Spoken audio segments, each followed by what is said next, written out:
São Paulo, March the 29th, 2008. A Saturday night like any other in the North Zone. At the London building the lights are on, families are tucking their children into bed. But at 11:49 p.m. the gravity of the city shifted. A 5-year-old girl named Isabella didn't just fall. She was expelled from the 6th floor. When she hit the garden grass, she was still wearing her pajamas. She was still wearing her innocence. The safety net in the window above wasn't torn by an accident. It was cut. A surgical, cold opening in the nylon mesh. A doorway to the void. The father, Alexandra, ran downstairs screaming about an intruder. But as the police looked into his eyes, they didn't see the frantic light of a grieving parent. They saw a man trying to outrun a shadow that started inside his own apartment. This wasn't a break-in. This was a breakdown of the most sacred bond in human nature. Step in. Watch your head. We're going to a place where the air is thin, and the truth is buried under layers of designer floorboards. São Paulo is full of vertical fortresses. We build them to keep the monsters on the street. We buy security cameras, we hire guards, we install nets. But what happens when the monster is the one who tucked you in? The Nardoni case isn't just a crime file, it's a scar on the soul of this city. The meter is running. Let's head to the Edificio London, where the 6th floor holds a secret that science had to scream to the world. The setting was apartment 62. Classes were high. Ambitions were higher. Alexandre Nardoni, the father, and Anna Carolina Jatoba, the stepmother. They looked like the couple next door. Young, successful, 2 small children of their own. Isabella was the visitor, the daughter from Alexandra's first marriage. To the outside world it was a modern, blended family. But inside those walls the air was toxic. Jealousy is a quiet poison, and in that apartment it was everywhere. Anna Jatoba couldn't handle the ghost of the past that Isabella represented. The investigation revealed a history of screaming matches, of a temper that flickered like a faulty wire. That night,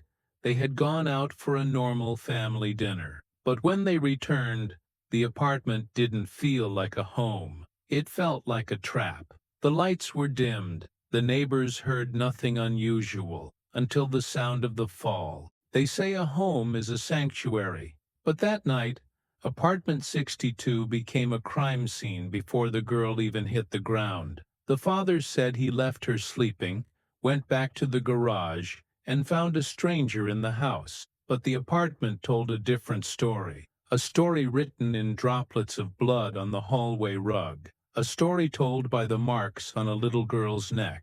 The predator wasn't hiding in the stairs. The predator was already holding the keys. The Nardoni story was a clock with broken gears. It didn't tick right.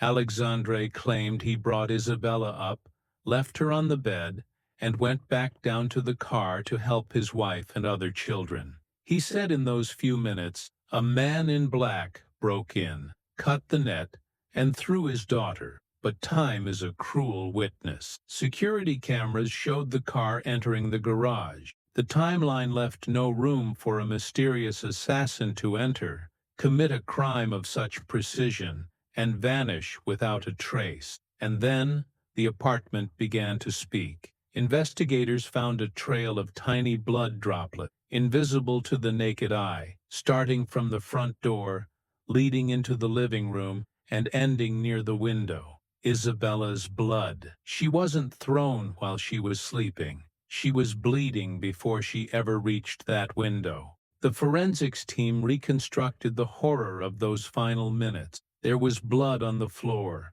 blood on a diaper used to clean the mess, and blood on the seatbelt of the family car. The autopsy revealed the most chilling detail. Isabella had been strangled. The marks on her neck matched human hands. Her lungs showed she had been deprived of air long before the impact with the ground. This wasn't a fall. It was an execution in 2 acts. Act 1. an explosion of domestic rage. Someone, likely the stepmother Anna Jatoba, lost control, a hand around a small throat, a struggle that left Isabella unconscious but still alive. Act 2. The cover-up. The panic of a father who, instead of calling 192, decided to protect his partner by finishing what she started. They took her to the window. They didn't just toss her, they had to prepare the accident. The investigation proved that the safety net was cut from the inside out. The fibers of the net were bent toward the exterior. Alexandre Nardoni, a man who knew his own home, stood there and cut through the only thing meant to protect his daughter. He didn't see a child, he saw evidence, and as Isabella's body fell 20 meters to the grass below, the perfect family fell with her. The police didn't have to look for a ghost in the shadows. They just had to look at the man in the designer shirt standing in the garden, whose story was as full of holes as the net on the 6th floor. Every crime scene has a ghost detail, something that doesn't fit the logic of a clean murder. In apartment 62, it was the vomit. Forensics found a small, almost imperceptible stain of vomit on the living room rug. Why does that matter? Because in forensic pathology, vomiting is a common biological response to extreme physical trauma or strangulation. It was the silent scream of a 5-year-old girl. It proved that Isabella suffered. It proved that the living room was a battlefield. And yet the apartment was eerily clean. Someone had spent precious minutes scrubbing, wiping, and polishing, while a little girl lay dying on the grass downstairs. That's not the behavior of a panicked father. That's the behavior of a cleaner. This leads us to the theory of the blood pact. For over 15 years, Alexandre and Anna Carolina have maintained a wall of silence that no investigator has been able to crack. Why? Theory 1. The shared guilt. In this version, they are both equally responsible. One strangled, the other threw. If one talks, both burn. Their marriage is no longer based on love, but on mutual destruction. They stay together because they are the only two people on earth who know the truth of those final 15 minutes. Theory 2. The domino effect. Some believe that it was an accident of rage by the stepmother, and Alexandre, terrified of losing his status, his new family, and his freedom, decided to orchestrate the intruder narrative to save her. But to save her, he had to become an executioner. He didn't just cover up a crime, he completed it. Theory 3. The psychopathic calm. The most chilling theory is that there was no snapping, that the tension between the stepmother and the daughter had reached a boiling point where Isabella was seen as an obstacle to their happiness. In this dark version, the fall wasn't a desperate mistake, but a cold solution. The public saw them as monsters, but the most disturbing thing about the Nardonis is how normal they tried to remain. During the trial, they didn't look like people broken by grief. They looked like people annoyed by an inconvenience. They defended their lie with the same precision Alexandra used to cut that net.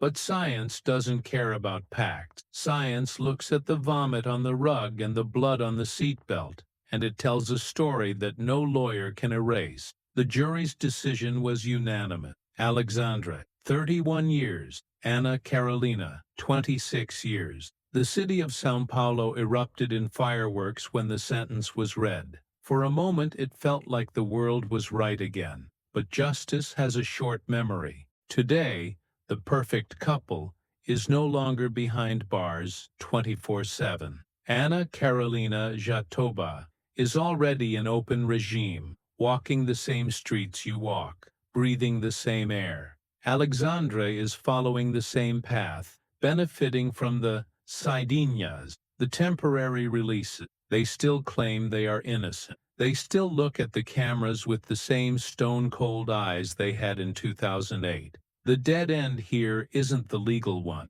it's the truth. The only person who could tell us exactly what happened in those 15 minutes is buried in a quiet grave in the West Zone, and she took the secrets of apartment 62 with her. We're here, your building. It looks just like the Edificio London, doesn't it?